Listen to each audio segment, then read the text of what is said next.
છે રુદનમાં માએ સાંભળ્યું નથી. એટલે બીજી તરફ એવું થયું છે કે આ લાલાએ પગ અને હાથ હલાવવાનું ચાલુ કર્યું છે. જોજો નાના બાળકો પગને હાથ હલાવે, હે ને?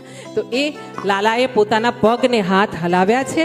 પગને હાથ જ્યાં હલાવ્યા છે ને ત્યાં એના પગની લાત વાગી છે ગાડાને. બન્યું છે એવું કે ગાડાની ઉપર આ જે જશોદામાએ છે ને દૂધના, માખણના, દહીંના માટલા મૂક્યા હતા, અને એ માટલા મૂકેલા હતા ને આ ગાડાને ભગવાને લાત મારીને એ લાત મારતા ગાડું ભાંગી ગયું, સકટ ભાંગી ગયું, અને સાથે ઉપર પડેલા જે બધા માટલા ને ગોરીઓ હતી ને એ પણ બધી તૂટી ગયું, અને બધા માખણ ને દૂધ અને બધું જે હતું તે બધું વેરવિખેર થઈ ગયું. આ બાજુ જે મોટો અવાજ આવ્યો ગાડાના તૂટવાનો, માટલાના તૂટવાનો, એના લીધે માં જશોદા અંદરથી દોડતી દોડતી આવી. એની પાછળ પાછળ ગોપીઓ પણ દોડતી દોડતી આવી, અને આવીને બધાએ જોયું કે લાલો તો ઘોડિયામાં નીચે સૂતો છે અને આ આખું ગાડું તૂટી ગયું છે. જે ગોપ બાળો જે ઉત્સવમાં આવેલા હતા ને ત્યાં રમતા હતા આંગણામાં, એ બધા જે રમતા હતા તે દોડતા દોડતા ત્યાં આવ્યા છે. માં જશોદાએ પૂછ્યું છે કે આ જે ગાડું છે એને કોણે ભાંગ્યું? કારણ કે ગાડું ભાંગવું એ જેવી તેવી વાત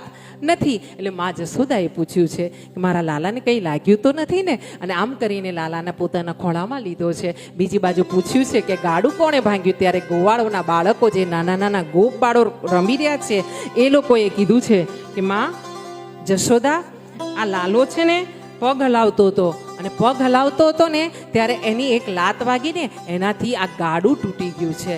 અને આમ જ્યાં વાત કરી છે ને ત્યાં જશોદાજીએ છણકો કર્યો છે, અને આમ મીઠો છણકો, મીઠો ગુસ્સો કરીને કીધું છે, હા આવી બધી વાતો ના કરશો, મારો લાલો તો હજુ નાનો છે, આવું કંઈ કરતો હોય એ લાત મારે ને કંઈ ગાડું તૂટી જતું હશે? હા, તમે લોકો આવી વાતો કરીને મારા લાલાને નજર ના લગાવતા. હા, જાઓ બધા રમવા જતા રહો, જાઓ. આમ કરીને માં જશોદાએ બધાને તતડાવ્યા છે. ગોપ બાળો રમવા ગયા છે, આ બાજુ ગોપીઓએ લાલાને રમાડ્યો છે, અને આમ માએ ઉત્સવ કર્યો છે. આ ઉત્સવ કરીને